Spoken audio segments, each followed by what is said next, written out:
Hi friends. ఈరోజు మనం judicial foreclosure గురించి నేర్చుకుందాం. ఒక చిన్న రిక్వెస్ట్ ఫ్రెండ్స్, ఈరోజు మన వీడియో కొద్దిగా లెంతీగా ఉంటుంది. చివరి వరకు చూసి అర్థం చేసుకుంటారని ఆశిస్తున్నాము. ముందుగా ఫోర్క్లోజర్ అంటే ఏందో తెలుసుకుందాం.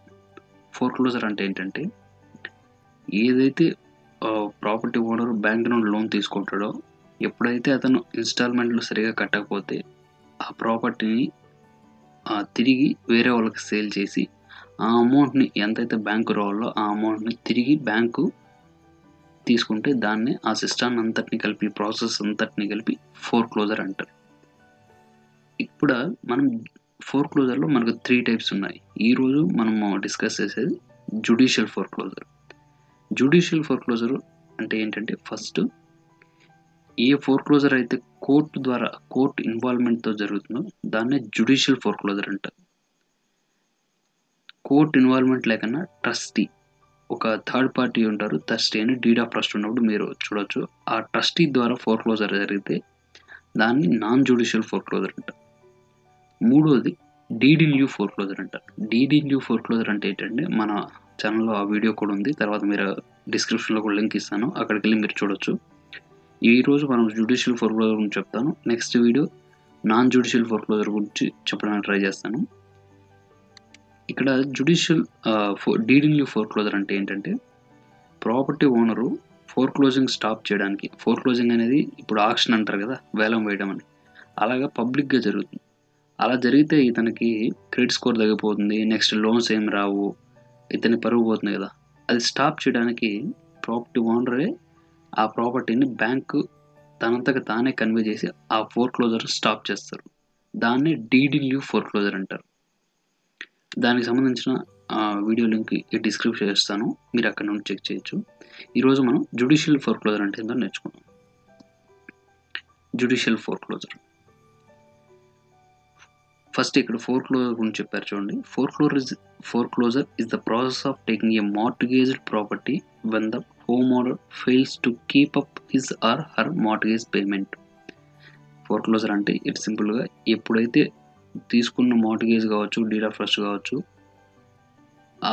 దాన్ని తిరిగి చెల్లించకపోతే ఇన్‌స్టాల్‌మెంట్స్ వరుసగా 3, 4 ఇన్‌స్టాల్‌మెంట్‌లు చెల్లించకుండా తర్వాత బ్యాంక్ ఇచ్చిన నోటీస్‌కి రెస్పాండ్ అవ్వకుండా ఉంటే అప్పుడు ఏదైతే ప్రాపర్టీని ప్లెడ్జ్ చేసుంటాడో, తాకట్టు పెట్టింటాడో ఆ ప్రాపర్టీని వేరే వాళ్ళకి సేల్ చేసి బ్యాంక్‌కి రావాల్సిన అమౌంట్ తీసుకుంటే ఆ ప్రాసెస్ అంతటిని కలిపి ఫోర్క్లోజర్ అంటారు. అలాగే ఇంకోటి చెప్పారు. A judicial foreclosure refers to when the foreclosure goes through the court system. ఏదైతే ఫోర్క్లోజర్ కోర్ట్ సిస్టమ్ అంటే కోర్ట్ ఇన్వాల్వ్‌మెంట్‌తో వెళ్తుందో దాన్ని జ్యుడిషియల్ ఫోర్క్లోజర్ అంటారు.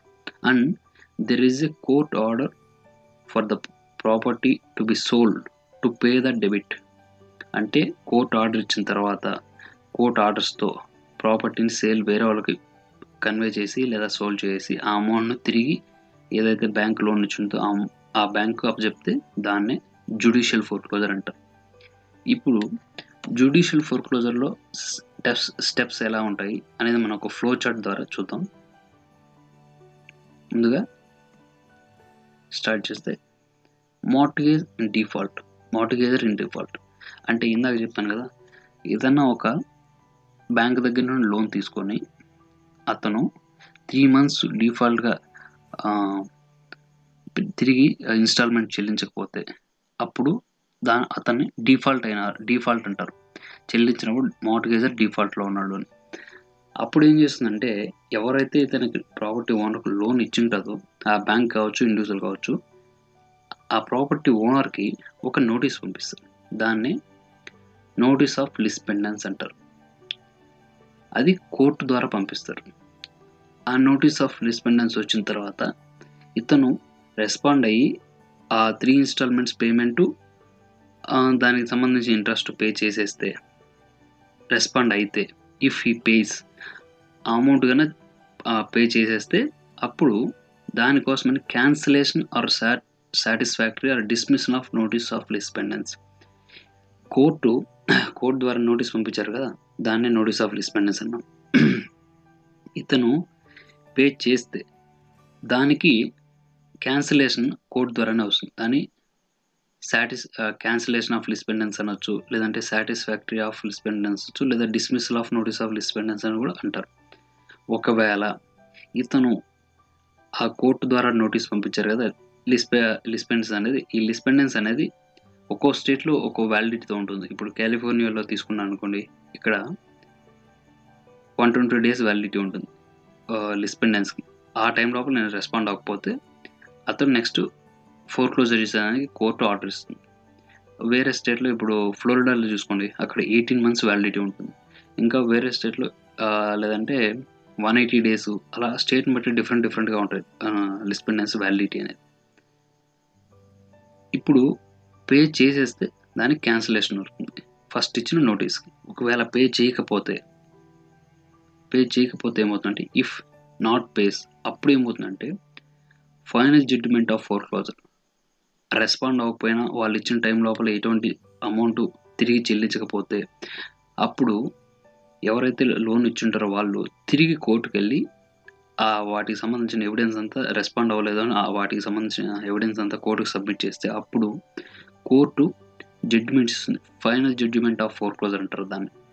అంటే ఈ టైంలో ఈ ప్రాపర్టీని ఈ టైం వరకు చూసి అప్పుడు ఈ ప్లేస్‌లో ఈ టయానికి ఈ ప్రాపర్టీని సేల్ చేసి మీ అమౌంట్ మీరు తీసుకోండి అని లెండర్‌కి, ఎవరైతే బ్యాంక్ మనకు ప్రాపర్టీ ఓనర్‌కి లోన్ ఇచ్చుంటారో అతనికి చెప్తుంది. అప్పుడు ఒకవేళ ఆ జడ్జిమెంట్ ఇచ్చినా కూడా కొద్ది రోజులు టైం ఇస్తుంది. ఒక 3 మంత్స్ అలా టైం ఇచ్చి, లేదా 45 డేస్ అలా టైం ఉంటుంది. ఆ జడ్జిమెంట్ అనేది కూడా, ఈ జడ్జిమెంట్ ఆఫ్ ఫోర్‌క్లోజర్ అనేది కూడా ప్రాపర్టీ ఓనర్‌కు నోటీస్ ద్వారా అతని ఇంటికెళ్తుంది. అప్పటికి అతను రెస్పాండ్ అయ్యి చెల్లించాల్సిన డెబిట్‌లన్నీ చెల్లించేస్తే అప్పుడు మళ్ళా దాన్ని కోర్టు క్యాన్సిల్ చేస్తుంది. ఎలాగంటే satisfaction of judgement of foreclosure లేదా క్యాన్సిలేషన్ ఆఫ్ అంటారు. సాటిస్ఫాక్షన్. ఈ ఏదైతే జడ్జిమెంట్ రెండోసారి నోటీస్ పంపించిందో అది క్యాన్సిల్ అవుతుంది. ఎప్పుడైతే ఇతను ఈ జడ్జిమెంట్ ఆఫ్ ఫోర్‌క్లోజర్ వచ్చిన తర్వాత, సెకండ్ నోటీస్ వచ్చిన తర్వాత రెస్పాండ్ అయ్యి పే చేసినప్పుడు కూడా అప్పుడు నోటీస్ ఆఫ్ లిస్ట్ పెండెన్స్ ఓపెన్‌లో ఉన్న notice of lis pendens, judgement of foreclosure 2 ఇన్వాలిడే. ఎందుకంటే అతను రెస్పాండ్ అయినాడు కాబట్టి. ఎప్పుడైతే మీకు satisfactory of final judgement of foreclosure అని కనపడిందో, దానికి సాటిస్ఫాక్షన్ కనపడిందో, అప్పుడు లిస్ట్ పెండెన్స్ కూడా ఇన్వాలిడ్ అవుతుంది. ఎందుకంటే అతను చెల్లించేసాడు కాబట్టి ఆ అమౌంట్స్ అన్ని. ఒకవేళ ఇప్పుడు ఫైనల్ జడ్జిమెంట్ ఆఫ్ ఫోర్‌క్లోజర్‌లో వాళ్ళు చెప్పింటారు, ఏ డేట్‌లో ఏ టయానికి మీ ప్రాపర్టీని ఫోర్‌క్లోజ్ చేస్తారు అనేది లోకల్ న్యూస్ పేపర్‌లో యాడ్స్ ఇచ్చింటారు. ఈ టైంలో ఈ ప్రాపర్టీని సేల్ చేస్తున్నారు. అంత లోపల మనది రెస్పాండ్ అయితే ఓకే. రెస్పాండ్ అవ్వకపోతే ఏమవుతుంది, రెస్పాండ్ అయ్యి కట్టేస్తే ఆ జడ్జిమెంట్ ఫోర్‌క్లోజర్ అనేది క్యాన్సిల్ అవుతుంది. అతని ప్రాపర్టీ అతనికే ఉంటుంది. ఒకవేళ అప్పుడు కూడా అతను రెస్పాండ్ అవ్వకపోతే ప్రాపర్టీ ఓనర్ ఏమవుతుందంటే, ఇఫ్ హి నాట్ పేస్, అప్పుడు కూడా అతను పే చేయకపోతే ఇన్‌స్టాల్‌మెంట్‌లు, సర్టిఫికేట్ ఆఫ్ టైటిల్, కోర్టు ఆ ప్రాపర్టీని ఫోర్‌క్లోజ్ చేసి, అంటే వేరే పార్టీకి సేల్ చేసేసి అతనికి కూడా బ్యాంక్ రావాల్సిన అమౌంట్‌ని తిరిగి చెల్లించమని ఒక లాయర్‌ని గాని, లాయర్ ఇక్కడ షరీఫ్ డీడ్ అంటారు. షరీఫ్ అంటే ఇక్కడ లాయర్ అని అర్థం. ఇండియాలో మనం లాయర్ అంటాం కదా! అక్కడ లాయర్ షరీఫ్ అంటారు. అతను లేదా కమిషనర్‌ని అపాయింట్ చేస్తుంది కోర్టు. ఎవరినైతే అపాయింట్ చేస్తే వాళ్ళు ఆ ప్రాపర్టీని వేరే పార్టీకి సెల్ చేసి దానికి సంబంధించిన ఎంతైతే అమౌంట్ రావాలో, late fees, interest, principal amount, అలాగే ఏమైనా ట్యాక్స్ బ్యాలెన్స్ ఉంటే ట్యాక్స్ బ్యాలెన్సు, అలాగే ఇప్పుడు ఏదైనా ఇల్లు అయిందనుకోండి, కండోమినియంలో ఉన్నదనుకోండి, దానికి సంబంధించిన లీన్స్, హోమ్ అసోసియేషన్స్ లీన్ అంటారు. ఆ లీన్స్‌కి సంబంధించిన అమౌంటు అన్నిటిని క్యాలిక్యులేట్ చేసి ఆటన్నిటికి సంబంధించిన అమౌంటు, అలాగే ఈ ఫోర్‌క్లోజర్‌కి అయ్యే అమౌంటు మొత్తం అయితే ఎవరైతే చెల్లించి ఈ ప్రాపర్టీని తీసుకుంటారో, కొత్తగా కొనుక్కునేవాళ్ళు, వాళ్ళకి ఆ ప్రాపర్టీని సేల్ చేసి ఆ అమౌంట్‌ని తిరిగి ఆ బ్యాంక్‌కి కట్టేస్తుంది. అది సర్టిఫికేట్ ఆఫ్ టైటిల్. అంటే ఇది ఒక రకమైన డీడ్ అన్నమాట. మీరు ముందు మనం డీడ్ గురించి డిస్కస్ చేసేటప్పుడు మీరు warranty deed, quit claim deed ఇలా చూసుంటారు. ఇక్కడ ఫోర్‌క్లోజర్స్‌లో వచ్చేటప్పటికి జ్యుడిషియల్ ఫోర్‌క్లోజర్ అయితే మీరు 3 టైప్స్ ఆఫ్ డీడ్స్‌ని మీరు చూడొచ్చు. ఒకటి సర్టిఫికేట్ ఆఫ్ టైటిల్. ఇదేంటి డీడ్ అని చెప్పారు, మళ్ళీ సర్టిఫికేట్ ఆఫ్ టైటిల్ అంటే సర్టిఫికేట్ ఆఫ్ టైటిల్ అనేది కూడా ఒక రకమైన డీడే. అలాగే షరీఫ్స్ డీడ్. షరీఫ్ అంటే ఇందాక చెప్పినట్టు లాయర్. కోర్ట్ అపాయింట్ చేసిన లాయరు ఆ ప్రాపర్టీని వేరే వాళ్ళకి సేల్ చేసి ఆ అమౌంట్‌ను తిరిగి బ్యాంక్‌కి అప్పజెప్పి చెప్తారు కదా, అప్పుడు షరీఫ్ అనే అతను కన్వే చేస్తున్నారు, అంటే కోర్ట్ అపాయింట్ చేసిన లాయర్. అది కూడా ఒక రకమైన డీడ్, షరీఫ్స్ డీడ్. అంటే మీరు అర్థం చేసుకోవాల్సింది అంటే షరీఫ్స్ డీడ్ ఉందంటే ముందు ఈ ప్రాపర్టీ ఈ ప్రాపర్టీ జ్యుడిషియల్ ప్రాపర్టీ, అలాగే ఇది జ్యుడిషియల్ ఫోర్క్లోజర్ తర్వాత ఇతను కన్వే చేస్తున్నాడని మీరు అర్థం చేసుకోవచ్చు. లేదంటే కమిషనర్స్ డీడ్ అంటారు. కోర్ట్ అపాయింట్ చేసిన కమిషనర్ ఆ ప్రాపర్టీని సేల్ చేసి ఈ certificate of title, Sharif deed, commissioner deed అని ఇది కనపడిందంటే ఇవన్నీ జ్యుడిషియల్ సిస్టమ్కి సంబంధించినవి అని మీరు అర్థం చేసుకోవాలి. ఇది ఫ్రెండ్స్ మొత్తంగా జ్యుడిషియల్ సిస్టమ్ ఆఫ్ ఫోర్క్లోజర్. సింపుల్గా చెప్పాలంటే జ్యుడిషియల్ ఫోర్క్లోజర్ థింగ్స్. ఇప్పుడు మనం ఒక ప్రాపర్టీని డీడ్ దగ్గర నుండి ఆ డాక్యుమెంట్స్ రూపంలో చూద్దాం, అప్పుడు మీకు ఒక క్లారిటీ వస్తుంది. ఫస్ట్ డీడ్ ఓపెన్ చేస్తున్నాను మీకోసం. ఇక్కడ ఇది ఒక డీడ్ డాక్యుమెంట్. ఇక్కడ Ted Saxon and Shirley Saxon husband and wife నుండి ఇక్కడ Carols Valley and Sonia C Valley husband and wife వీళ్ళిద్దరూ ప్రాపర్టీ తీసుకున్నారు. ఎప్పుడు అంటే 8/20/2007లో. ఏ ప్రాపర్టీని వీళ్ళు పర్చేజ్ చేశారంటే ఇక్కడ ప్రాపర్టీ అడ్రస్ ఎక్కడ ఉంది, 26622 డే ఫ్లవర్ అండ్ ఇది ఏ స్టేట్ అంటే ఫ్లోరిడా స్టేట్లో ఉంది. ఇది లీగల్ డిస్క్రిప్షన్, ప్రాపర్టీకి సంబంధించిన లీగల్ డిస్క్రిప్షన్, దాని పార్సల్. వీళ్ళు 2007లో ఈ ప్రాపర్టీని పర్చేస్ చేసి దానిపైనే ఇక్కడ చూసారంటే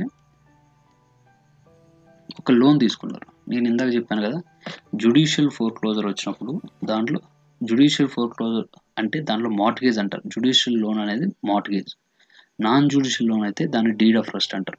ఇది జ్యుడిషియల్ సిస్టమ్ కాబట్టి ఇక్కడ మార్ట్గేజ్ ఉంటుంది. దీనిలో ఉండే పార్టీస్ ఎవరంటే బారోవర్ అంటే ప్రాపర్టీ ఓనర్ అండ్ లెండర్, ఎవరైతే లోన్ ఇస్తారో ఆ ఎంటిటీ నేమ్ ఇక్కడ ఉంటుంది. వీళ్ళు 2007లో వీళ్ళకి ప్రాపర్టీ వచ్చిన తర్వాత వీళ్ళు ఒక లోన్ తీసుకున్నారు. ఎంత అమౌంట్కు అంటే ఇక్కడ మీరు కిందకి వెళ్ళారంటే ఇక్కడ మీరు అమౌంట్ $110,000కి వీళ్ళు లోన్ తీసుకున్నారు. ఆ తర్వాత ఇక్కడ MERS mortgage electronic registration systems, ఇది ఒక ఎంటిటీ అనమాట. ఇక్కడ రాశారు చూడండి, mortgage electronic registration systems INC. MERS is a separate corporation that acting as solely nominee for lender. ఎవరైతే ఈ లెండర్ ఉన్నారో దీనికి MERS అనేది నామినీగా యాక్ట్ చేస్తుంది. ఇప్పుడు ఇక్కడ వీళ్ళు 2007లో లోన్ తీసుకుంటారు. తర్వాత మీరు చూసారంటే ఈ ప్రాపర్టీకి ఒక అసైన్మెంట్ ఆఫ్ మార్ట్గేజ్ వచ్చింది. ఇక్కడ ఎవరైతే the mortgage electronic registration systems నామినీగా ఉన్నారో ఈ లెండర్కి, ఇక్కడ లెండర్ ఎవరు, మార్ట్గేజ్ IT INC, ఇతనికి నామినీగా ఉన్న MERS ఈ ప్రాపర్టీ ఆ లోన్ని సిటీ మార్ట్గేజ్ INCకి అదే అసైన్మెంట్ ద్వారా అసైన్ చేసింది. అంటే అసైన్మెంట్ ఆఫ్ మార్ట్గేజ్ అంటే ఏంటి, లేదా assignment of deed of trust అంటే ఏంటి అనేది ఒక సపరేట్ వీడియో మా ఛానల్లో చేస్తున్నాను. మీరు దానికి సంబంధించిన లింక్ డిస్క్రిప్షన్లో ఇస్తాను, మీరు అక్కడ వెళ్ళి చూడొచ్చు. ఈ అసైన్మెంట్ ఎందుకు జరుగుతుందంటే ఇమ్మీడియట్గా వాళ్ళకి అమౌంట్ కావాలంటే, లేదా ఏదైనా 2 బ్యాంకులు మెర్జ్ అయిపోతే అప్పుడు ఈ అసైన్మెంట్ అనేది అవసరం అవుతుంది. ఆ అమౌంట్ ఇప్పుడు అసైన్మెంట్ తన దగ్గర వేరే బ్యాంకు లోన్ అమ్మేసి ఇప్పుడు ఇన్స్టాల్మెంట్ ప్రకారం ఈ MERS కావచ్చు, లేదా మార్ట్గేజ్ IT INC కావచ్చు, అమౌంట్ తిరిగి కంప్లీట్ లోన్ అమౌంట్ రావాలంటే 30 years పడుతుంది. అది ఈ అసైన్మెంట్ ద్వారా వేరే వాళ్ళకి అమ్మేస్తే ఎవరైతే కొత్త లెండర్ ఉంటారో, కొత్తగా తీసుకునే వాళ్ళు దీనికి ఇమీడియట్గా డబ్బులు ఇచ్చేస్తారు. అందుకని అసైన్మెంట్ అనేది జరుగుతుంది. లేదా మెర్జ్ అయినప్పుడు, లేదా టోటల్గా ఒక కంపెనీ ఇంకో కంపెనీ పర్చేస్ చేసినప్పుడు కూడా అసైన్మెంట్ అనేది జరుగుతుంది. ఇక్కడ MERS ఏం చేసిందంటే సిటీ మార్ట్గేజ్ INCకి ఆ లోన్ని అసైన్ చేసింది. తర్వాత ఈ సిటీ మార్ట్గేజ్ INC ఇప్పుడు అసైన్ చేసింది 2007లో వాళ్ళు లోన్ తీసుకున్నారు.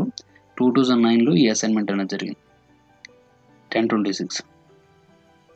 ఇక్కడ చూసారంటే ఇందాక చెప్పాను కదా, ఒక నోటీస్ వస్తుంది 11/3/2019లో. ఈ సిటీ మార్ట్గేజ్ INC అనేది ఒక నోటీస్ ఆఫ్ లిస్పెండెన్స్, ఇందాక చెప్పాను కదా, ఎవరైతే ప్రాపర్టీ ఓనర్ ఉంటారో వాళ్ళు అమౌంట్ పే చేయకన్నా 3 months కంటిన్యూస్గా పే చేయకపోతే ఇక్కడ చూసారంటే ఇది డీడ్ ఆఫ్ ట్రస్ట్ ఇన్ఫర్మేషన్ అనమాట. 7607 పేజ్ నెంబర్ వచ్చింది 1128. ఇక్కడ మీరు మార్ట్గేజ్లోకి వెళ్ళి చూస్తే దాని బుక్ అండ్ పేజ్ ఇదే ఉంటుంది, 76071128. ఈ మార్టిగేజ్ సంబంధించి వాళ్ళు అమౌంట్ సరిగా పే చేయలేదు కాబట్టి దానికోసమని కోర్టు ద్వారా ఈ సిటీ మార్టిగేజ్ ఐఎన్సి, ఇక్కడ మీరు ఒక డౌట్ రావచ్చు మీకు, ఇక్కడ మీకు లోన్ వచ్చింది మార్టిగేజ్ ఐఎన్సి, కానీ ఇక్కడ లిస్పెండెన్స్ అంటే నోటీస్ పంపిస్తుండేది ఎవరు? City mortgage INC. అదేంటండి మార్టిగేజ్ ఐటీ కదా పంపించాలంటే, ఇక్కడ అసైన్మెంట్ అనేది ఒకటి ఉంది చూసారా, ఈ అసైన్మెంట్ ద్వారా ఆ మార్టిగేజ్ని లోన్ని సిటీ మార్టిగేజ్ ఐఎన్సికి కన్వే చేశారు కాబట్టి ఇప్పుడు ఆ లోన్కు సంబంధించిన ఏం యాక్షన్ తీసుకోవాలన్నా ఈ సిటీ మార్టిగేజ్ ఐఎన్సికి రైట్స్ ఉంటాయి.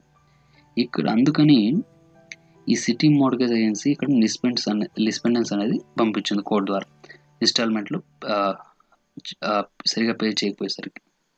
ఎప్పుడు అంటే 2009లో. తర్వాత ఇతను రెస్పాండ్ అయ్యాడు, దానికి సంబంధించిన ఇన్స్టాల్మెంట్లు పే చేసేసాడు. ఇందాక మీకు చెప్పాను కదా, దాంట్లో పే చేస్తే ఇఫ్ లిస్పెండెన్స్ ఈ failed cancellation or satisfaction of dismissal of, cancellation కావచ్చు, సాటిస్ఫాక్టరీ కావచ్చు, లేదా dismissal of notice of lis pendens అని ఒకటి ఉంటుంది.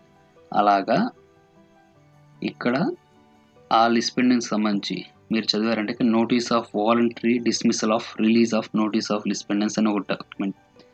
ఇది దానికి సంబంధించిన ఈ లిస్పెండెన్స్ సంబంధించిన రిలీజ్ అని ఎలా కనుక్కోవాలంటే ఇక్కడ చూసారంటే కేసు నెంబర్ అని ఒకటి ఉంటుంది, 51/2009 CA 10245. ఇక్కడ చూసారంటే అదే కేసు నెంబర్ 51/2009 CA 10245 ES. అది ఆ కేసు నెంబర్ ద్వారా దేనికి సంబంధించిన ఏ లిస్పెండెన్స్కి ఇది రిలీజ్ అని మీరు కనుక్కోగలరు. ఓకే, బాగానే ఉంది. సిటీ మార్టిగేజ్ ఫస్ట్ నోటీస్ ఇచ్చింది, తర్వాత రెస్పాండ్ అయ్యారు వీళ్ళిద్దరూ, దానికి సంబంధించిన అమౌంట్ పే చేస్తారు. తర్వాత ఇక్కడ చూసారంటే మళ్ళీ ఇంకో అసైన్మెంట్ ఉంది, అసైన్మెంట్ ఆఫ్ మార్టిగేజ్. ఇక్కడ సిటీ మార్టిగేజ్ ఐఎన్సి అనేది అసైన్మెంట్ ద్వారా నేషనల్ స్టార్ మార్టిగేజ్ ఎల్ఎల్సి ఈ లోన్ని తర్వాత మళ్ళీ ఈ నేషనల్ స్టార్ మార్టిగేజ్ ఎల్ఎల్సికి ట్రాన్స్ఫర్ చేశారు, అంటే ఇచ్చేశారు, నేషనల్ స్టార్ మార్టిగేజ్కి అసైన్ చేశారు. ఇది ఎప్పుడు జరిగింది అంటే 2011లో జరిగింది. ఫస్ట్ వీళ్ళకి వచ్చిందేమో 2009లో, ఆ తర్వాత వాళ్ళకు 2008లో నోటీస్ లిస్పెండెన్స్ ఇచ్చారు, అది మళ్ళీ డిస్మిస్ అయిపోయింది, అంటే వాళ్ళు తిరిగి వాళ్ళకి గడాల్సిన అమౌంట్ కట్టేశారు. వాళ్ళు ఈ సిటీ మార్టిగేజ్ ఐఎన్సి ఈ ఎంటిటీ తిరిగి దాన్ని national star mortgage LLC convey చేసింది 2011లో. ఆ తర్వాత మళ్ళీ ఇంకో అసైన్మెంట్ దొరికింది, దీనిలో అసైన్మెంట్లు చాలా ఎక్కువ ఉన్నాయి, ఏమనుకోద్దని. ఇక్కడ చూసారంటే నేషనల్ స్టార్ మార్టిగేజ్ ఎల్ఎల్సి ఇది 2011లో దీనికి ప్రాపర్టీ అదే లోన్ వస్తే 2012లో ఇది తిరిగి మళ్ళా ట్రాన్స్ఫర్స్ టు, ఇక్కడ ఎవరైతే అసైన్ చేస్తున్నారో వాళ్ళని అసైనర్ అంటారు, ఎవరైతే ఆ లోన్ తీసుకుంటారో వాళ్ళని అసైన్ అంటారు. ఈ అసైన్మెంట్ ఆఫ్ మార్టిగేజ్ పైన ఒక వీడియో ఉంది, మీరు అక్కడికి వెళ్ళి పూర్తి డీటెయిల్స్ చూడొచ్చు. ఈ నేషనల్ స్టార్ మార్టిగేజ్ ఎల్ఎల్సీని తిరిగి మళ్ళీ సిటీ మార్టిగేజ్ ఐఎన్సీకి దీన్ని ట్రాన్స్ఫర్ చేసింది 2012లో. మళ్ళీ 2013 ఇక్కడ సిటీ మార్టిగేజ్ ఐఎన్సీ 2013లో ఇందాక నేషనల్ స్టార్ అనేది దీనికి అసైన్ చేసింది కదా, ఇప్పుడు తిరిగి మళ్ళీ సిటీ మార్టిగేజ్ ఐఎన్సీ చూసారంటే ఇక్కడ అసైనరు, ఇది ఎవరికి ఇక్కడ వస్తుందంటే ఓవెన్ లోన్ సర్వీసింగ్ ఎల్ఎల్సి ఈ ఎంటిటీకి దాన్ని ట్రాన్స్ఫర్ చేసింది 2013లో. మళ్ళీ దానికి సంబంధించి ఇంకో అసైన్మెంట్ ఉంది, ఇక్కడ ఓవెన్ లోన్ సర్వీసింగ్ ఎల్ఎల్సి తిరిగి అసైనర్, అది మళ్ళా ఏఆర్ఎల్పి ట్రస్ట్, ఈ ట్రస్ట్కి ఆ లోన్ అసైన్ చేసింది ఎప్పుడు అంటే 2013లో.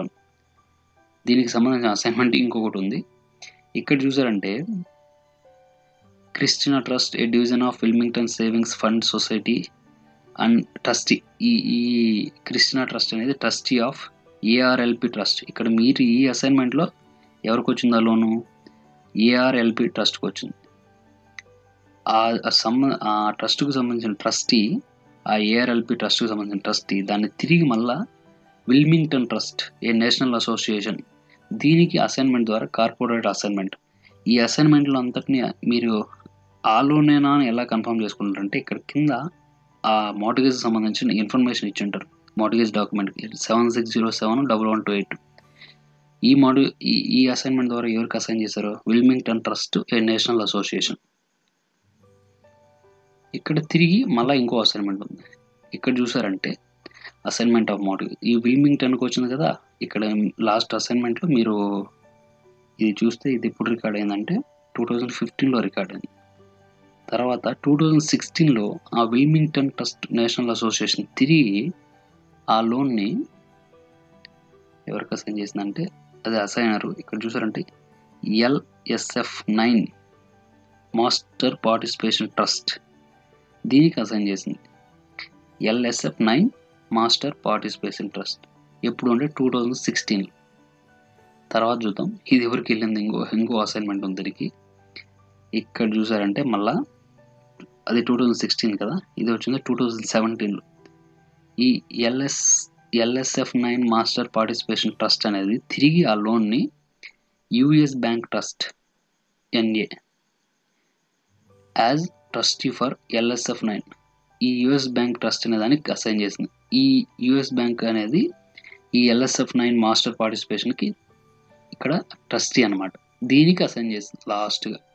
ఇప్పుడు ఆ ప్రాపర్టీని ఫోర్క్లోజ్ చేయాలన్నా లేదంటే దానిపైన ఏమైనా నోటీస్ ఇవ్వాలన్నా ఎవరికి రైట్స్ ఉన్నాయి, లాస్ట్గా వచ్చింది 2017లో ఎవరికి వచ్చిందంటే ఇది లాస్ట్ అసైన్మెంట్.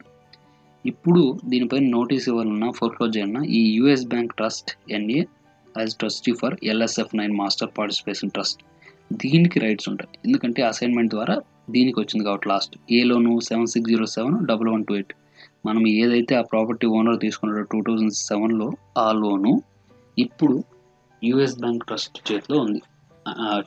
అతను ఇన్స్టాల్మెంట్లు ఈ US బ్యాంక్ ట్రస్ట్ అనే దానికి పే చేయాలి అన్నమాట.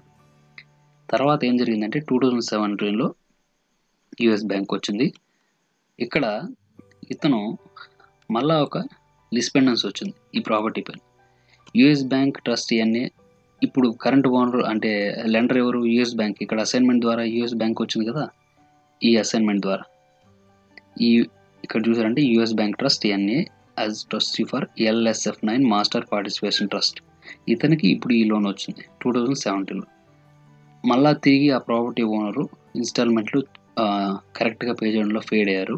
అందుకే ఇక్కడ US bank trust NA trustee of LSF9 master participation trust ఇతను ప్లెయింటిఫ్. ఎవరైతే ఆ నోటీస్ పంపిస్తున్నారో కోర్టు ద్వారా వాళ్ళని ప్లెయింటిఫ్ అంటారు. ఎవరైతే ఆ నోటీస్ తీసుకుంటారో, ఎవరైతే ప్రాపర్టీ ఓనర్ ఉంటారో, ఎవరైతే ఇన్స్టాల్మెంట్లు పే చేయడంలో ఫెయిల్ అయ్యింటారో వాళ్ళని డిఫెండెంట్ అంటారు. ఇక్కడ మీరు చూసారంటే ఈ లిస్పెండెన్స్ ఎప్పుడు రికార్డ్ అయిందంటే 9/20/2018లో. 2017లో ఈ US బ్యాంక్ ట్రస్ట్కు ఈ మార్గేజ్ లోన్ వచ్చింది. వీళ్ళు 2018లో ఈ లిస్పెండెన్స్ అనేదాన్ని ఇంకో నోటీస్ పంపించారు ప్రాపర్టీ ఓనర్. ఇప్పుడు ఇతను 3 మంత్స్లో 3 మంత్స్లో కావచ్చు లేదా వాళ్ళ లిస్పెండెన్స్ వ్యాలిడిటీ ప్రకారం 18 మంత్స్లోనే రెస్పాండ్ అవ్వాలి. ఇతను అవ్వకపోతే ఏమవుతుంది, ఇక్కడ మీకు చెప్పినట్టు ఆ లిస్పెండెన్స్ వచ్చినాక అతను ఆ ఇన్స్టాల్మెంట్ పే చేస్తే క్యాన్సిల్ అవుతుంది.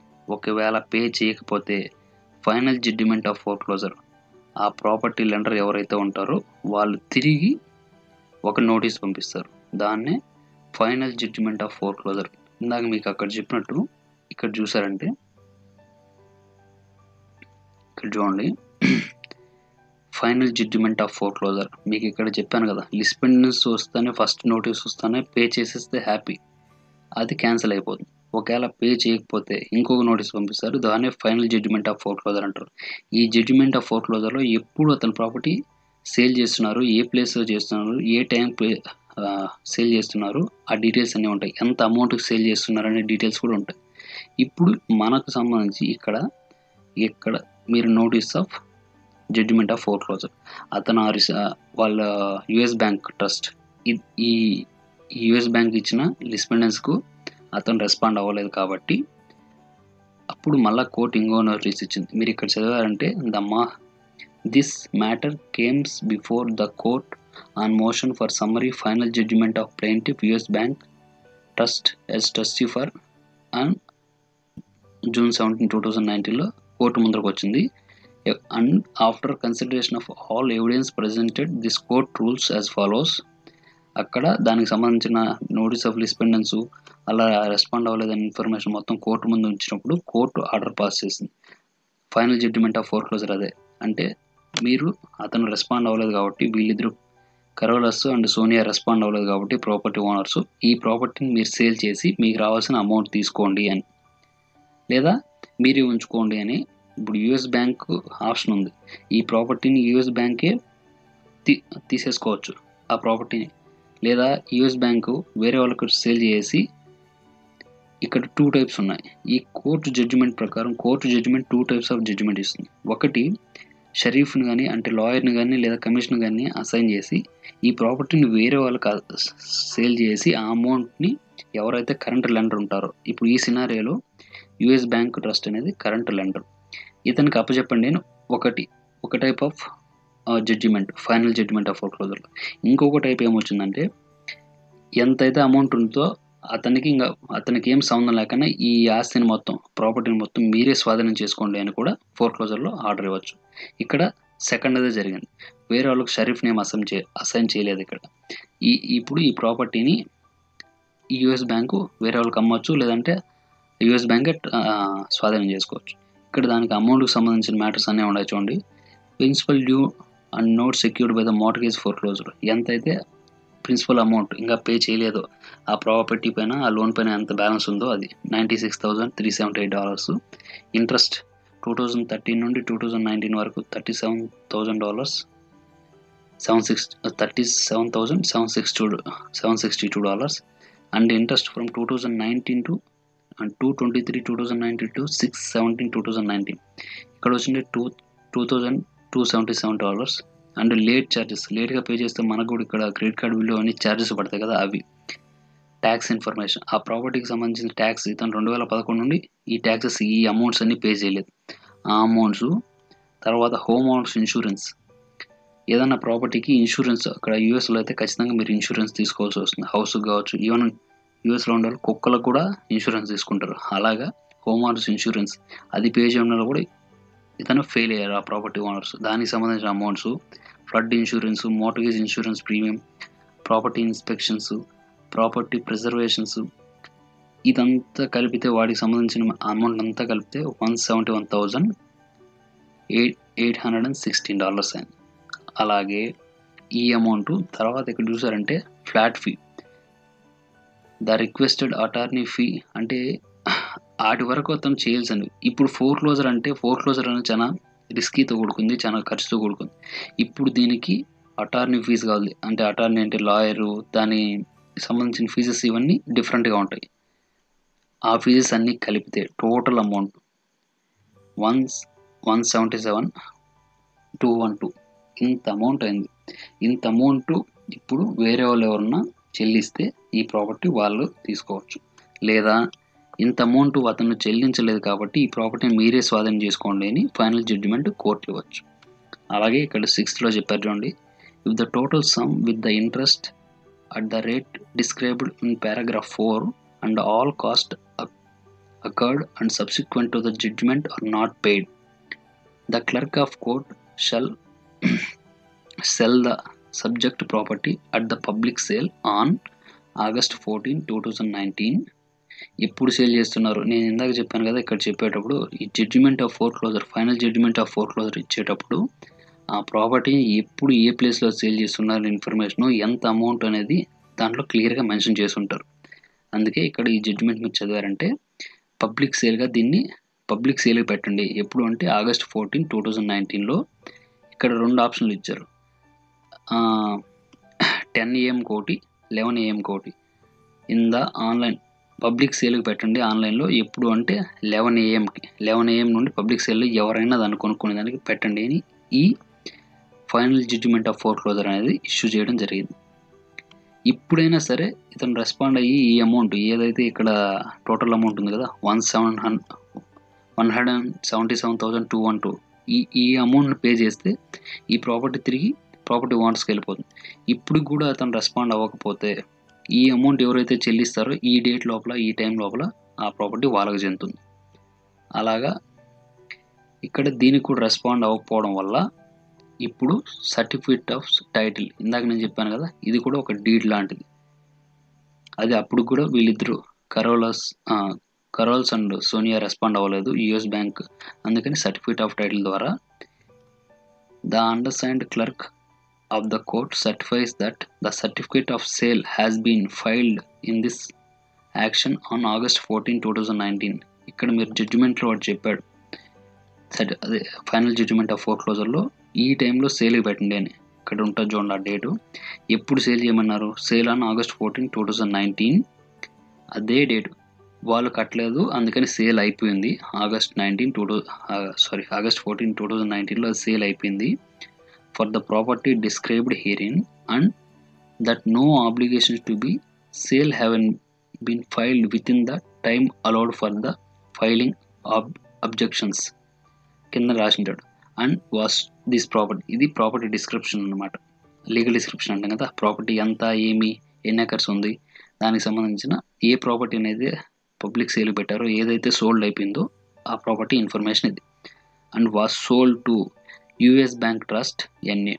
ఎవరైతే ఈ లిస్పెండెన్స్ ఈ నోటీస్ పంపించారో దీనికి చెందినట్టుగా ఇంత అమౌంట్కు ఇక్కడ చూసారంటే బిడ్ అమౌంట్ వచ్చింది 41,000. ఇవన్నీ మనకు అర్థం కావు. తీరా దీని ద్వారా మీరు అర్థం చేసుకోవాల్సిందంటే సర్టిఫికేట్ ఆఫ్ టైటిల్.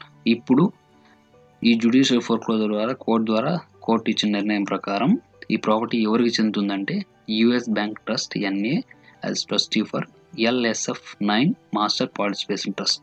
ఇప్పుడు ఈ ప్రాపర్టీ ఈ ట్రస్ట్కు సొంతం అయిపోయింది. కానీ ఈ ప్రాపర్టీ ఎవరిది, కరోల్స్ అండ్ సోనియాది. వాళ్ళు సరిగా ఇన్స్టాల్మెంట్లు పే చేయకపోవడం వల్ల, ఇచ్చిన నోటీస్ ఆఫ్ లిస్ట్మెంట్ సరిగా రెస్పాండ్ అవ్వకపోవడం వల్ల కోర్టు ద్వారా ఈ ట్రస్ట్ నోటీసులు పంపించి వాళ్ళు రెస్పాండ్ అవ్వకపోయేసరికి కోర్టు ఫైనల్ జడ్జిమెంట్ ఇచ్చింది ఏమంటే ఈ ప్రాపర్టీ దీనికే చెందుతుంది అని, లేదా ఇది కొనుక్కున్నది అంత అమౌంట్కి అని. అవన్నీ వేస్తే ఆ లేట్ ఫీజు ఛార్జెస్, ఈ ప్రొసీడింగ్స్ అన్నీ ఉన్నాయి కదా, ఇక్కడ ఉన్నాయి చూడండి. ఇక్కడ అదే కదా లెండర్ మళ్ళీ అదే కొనుక్కోవడం ఏంది అని మీకు డౌట్ రావచ్చు. ఇది మార్ట్గేజ్ అమౌంట్ బ్యాంక్ ఇచ్చింది, ఇది వాడు కట్టాల్సింది, ఓకే. ఇంట్రెస్ట్ ఇది బ్యాంకు సంబంధించిన అమౌంట్ ఇంత, కానీ లేట్ ఛార్జెస్ ఈ 4 రోజులు మాత్రం దానికి సంబంధించింది. ఇక్కడ చూసారంటే 2011 నుండి 2018 వరకు వాడు పే చేసిన ట్యాక్సెస్ ఎవరికి పే చేయాలి, కౌంటీ రికార్డ్స్ ఆఫీస్కు. కౌంటీ రికార్డ్స్ ఎవరు పే చేస్తారు, ఇప్పుడు ఎవరైతే ఆ ప్రాపర్టీని, అందుకే అక్కడ సోల్డ్ టు అని యుఎస్ బ్యాంక్ ట్రస్ట్ పేరు చెప్పారు. ఎందుకంటే యుఎస్ బ్యాంక్ ట్రస్ట్ ఈ ట్యాక్సెస్ అన్నీ క్లియర్ చేసింది. ఆ ప్రాపర్టీ పైన ట్యాక్స్ కలెక్టర్కి కట్టాల్సిన ట్యాక్స్ అంతా కట్టింది. హోమ్ ఓనర్స్ అంటే ఆ హోమ్ పైన హోమ్ ఓనర్స్ అసోసియేషన్ ఒకటి ఉంటుంది ఆ ప్రాపర్టీ ఉన్న ప్లేస్లో, దానికి సంబంధించి అసోసియేషన్ కట్టాల్సిన ఫీజు అంతా, ఇన్సూరెన్స్ అమౌంట్ అంతా ఆ బ్యాంక్ కట్టింది. ఫ్లడ్ ఇన్సూరెన్స్, దానికి సంబంధించిన ఇన్సూరెన్సెస్, ఈ ఫోర్క్లోజ్ చేసేదానికి అటార్నీ ఫీజు, రికార్డింగ్ ఫీజు, ఇవన్నీ ఇప్పుడు ఇంత అమౌంట్ని వాళ్ళందరికీ ఎవరెవరు కట్టాలో వాళ్ళందరికీ సెటిల్ చేసింది ఎవరు, ఈ యుఎస్ బ్యాంక్ ట్రస్ట్. కాబట్టి ఈ ప్రాపర్టీ సోల్డ్, అందుకే ఇక్కడ this property was sold to US bank trust అని చెప్పారు. ఇప్పుడు దీనికి ఈ ప్రాపర్టీ చెందుతుందని ఆ జడ్జిమెంట్ ఆఫ్ ఫోర్క్లోజర్లో చెప్పింది. అలాగే ఈ సర్టిఫికేట్ ఆఫ్ టైటిల్ ద్వారా ఇది ఒక రకమైన డీడ్, దీని ద్వారా కన్ఫర్మ్ చేసింది ఈ ప్రాపర్టీ యుఎస్ బ్యాంక్ ట్రస్ట్కే చెందుతుంది. ఇది ఫ్రెండ్స్ మొత్తంగా జ్యుడిషియల్ ఫోర్క్లోజర్ అంటే. ఈ వీడియో మీకు నచ్చినట్టయితే లైక్ చేయండి, షేర్ చేయండి. ఎవరైతే మార్ట్గేజ్ ఫీల్డ్లో కావచ్చు, టైటిల్ ఫీల్డ్లో కావచ్చు కొత్తగా జాయిన్ ఉంటారో వాళ్ళకి మన వీడియోస్ని, మన ఛానల్ను మీరు రిఫర్ చేస్తే వాళ్ళకి కొద్దిగా హెల్ప్ అవుతుందని ఆశిస్తున్నాము. ఈ వీడియో చూసినందుకు, అలాగే మీ సపోర్ట్ నాకు అందిస్తున్నందుకు, నేను ఈ మధ్య చూస్తున్న చాలా కమెంటు చాలా బాగున్నాయండి, ఇంకా ఎక్కువ వీడియోస్ చేయండి. ఖచ్చితంగా నేను దీనిపైన ఎక్కువ వీడియోస్ చేయడానికి ట్రై చేస్తాను friends. And thanks for watching.